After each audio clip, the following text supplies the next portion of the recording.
So let's get started with Ed Johnson. All right. Get this up here. All right. Ed Johnson, his lynching launched federalism. All right. His lynching launched federalism. All right. Unfortunately, not every Chattanooga African American whose life impacted the United States was able to make that impact in a positive way. This sad fact especially applied to the life of Ed Johnson.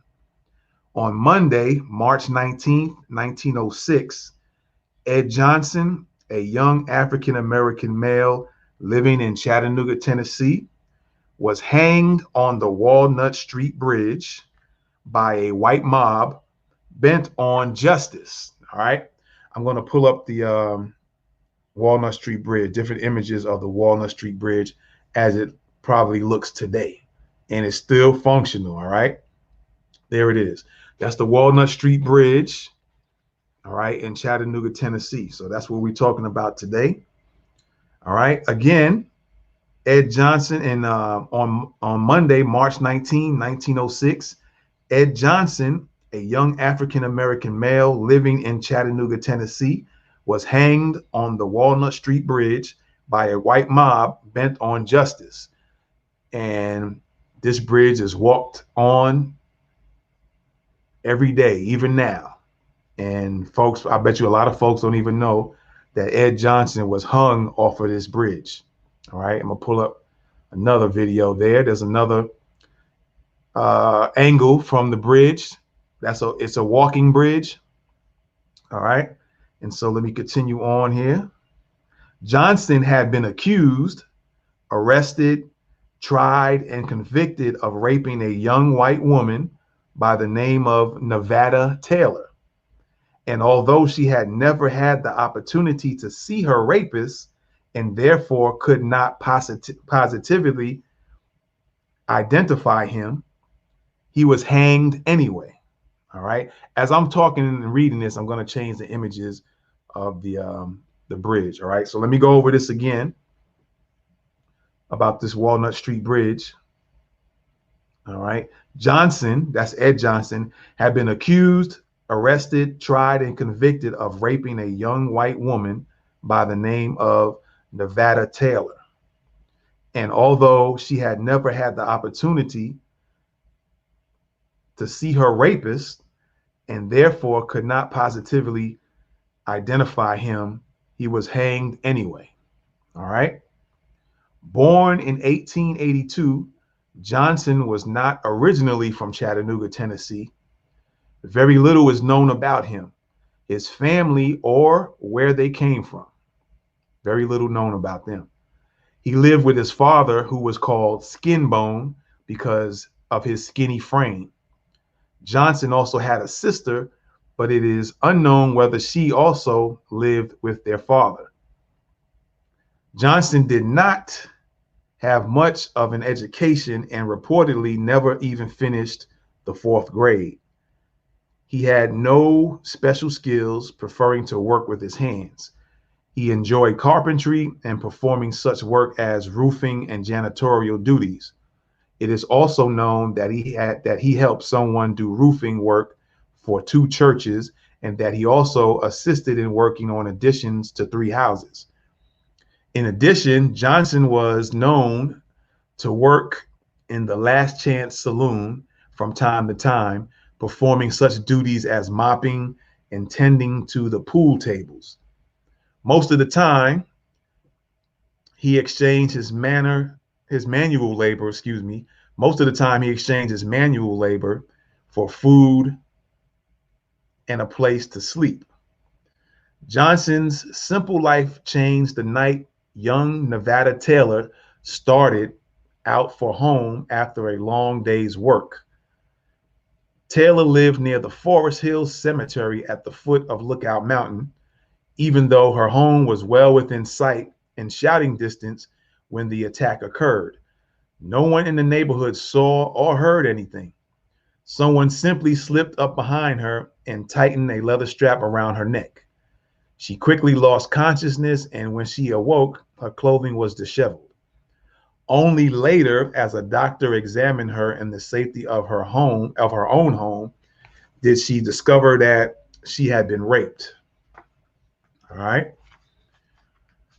Taylor had not seen her attacker, so she had no idea whether he was white or black. She didn't have any idea if he was white or black, her attacker that raped her or supposedly raped her. At first, nothing came of the case, but when a reward of $375 was offered, a white witness quickly came forward and said he saw Johnson in that particular area around the time of the rape. All right. Unfortunately for Johnson, the moment he was identified as being in the area, his fate was sealed. All right. He insisted on his innocence, but no one was interested in hearing his side of the story. All right. He was quickly appointed 2 trial lawyers, but they had never even handled a criminal case before. All right. The lawyers tried to do right by Johnson. They immediately requested enough time to adequately investigate and research the case, but their request was promptly denied. All right. A mob had attempted to lynch Johnson during this time, but Judge McReynolds, who presided over the proceedings, had sent him to Nashville to be certain he lived to go to trial. The night of this first lynching attempt, 2 members of the unruly mob were accidentally shot, and one was stabbed in the frenzy to get Johnson. In an attempt to calm the crowd and keep them from further hurting themselves, Judge McReynolds allowed 5 men to accompany him through the jail to prove that Johnson was no longer there.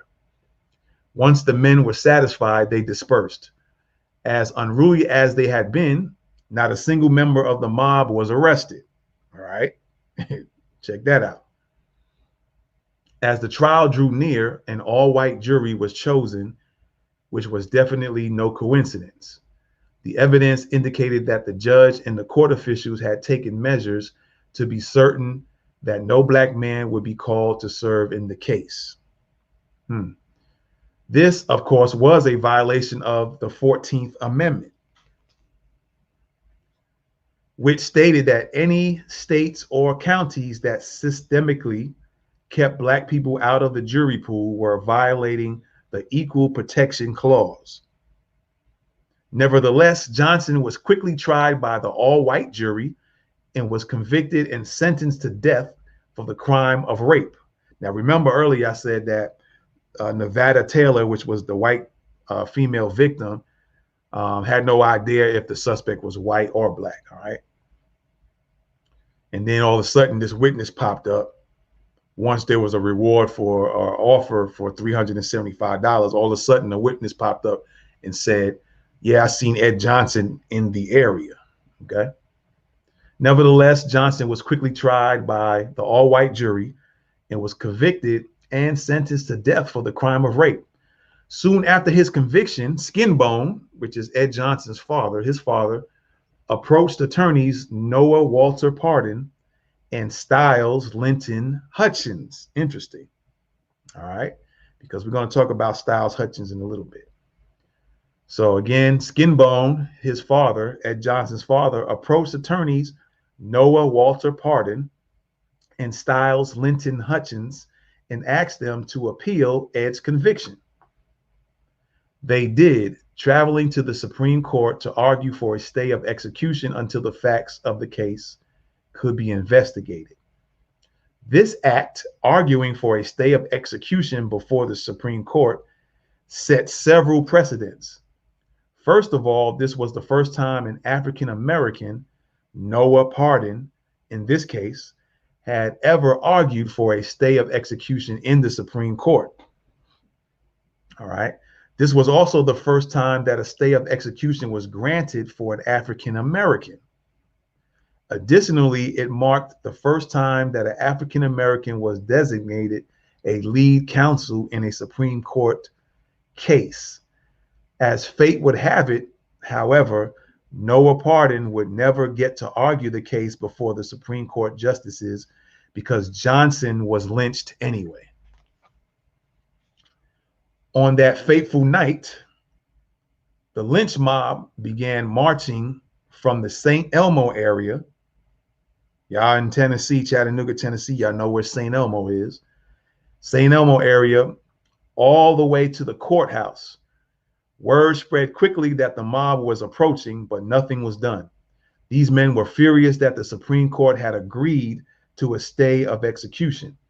In their minds, outsiders were trying to influence the way they meted out justice to the Negroes in their own city, and this was unacceptable. The men burst through the jail doors and reportedly sent Sheriff Shipp to the restroom. Then they dragged Johnson out, beat him, marched him to the Walnut Street Bridge. And I'm going to pull up that picture. Marched him to the Walnut Street Bridge and hanged him. The lynching was a brutal one because Johnson did not die right away. The men eventually opened fire on him. Sheriff Joseph F. Shipp was accused of conspiring with the mob to kill Ed Johnson. According to various accounts, Sheriff Shipp knew a mob was forming to lynch Ed hours before he was killed, but refused to send guard reinforcements to the jail and failed to do anything to disperse the crowd. When the mob arrived at the jail, they simply suggested that Shipp go to the bathroom and remain there, and he took their advice without protest. Johnson was left unprotected and fell victim to the mob. Sheriff Shipp was later tried for his role in the lynching by the federal government. He served 90 years in prison for conspiracy involving a murder. His trial and conviction would make him a local hero in Chattanooga, whose white citizens insisted he had done nothing wrong. He returned to Chattanooga to a shower of praise on January 30th, 1910. All right. And so the images I'm showing you are the pictures of the Walnut Street Bridge. This is the walking bridge where Ed Johnson was hung from. All right. Showing you different angles of this bridge in Chattanooga, Tennessee. All right. These are the different images. So for all you folks who catch this broadcast, and for those who decide to share this out, a lot of you are walking on a bridge that hung a black man who they could not prove raped anybody. All right. And then, of course, a mob came into the jail, and the sheriff just went along with their request to just go move out the way and didn't try to protect Ed Johnson until trial came. And so the mob ended up grabbing Ed Johnson out the jail cell, beat him up, shot him, and then hung him off this bridge. This bridge is in existence today, and people are walking across this bridge probably right now as we speak. All right. So that's your Black history information on Ed Johnson, who lived in Chattanooga, Tennessee.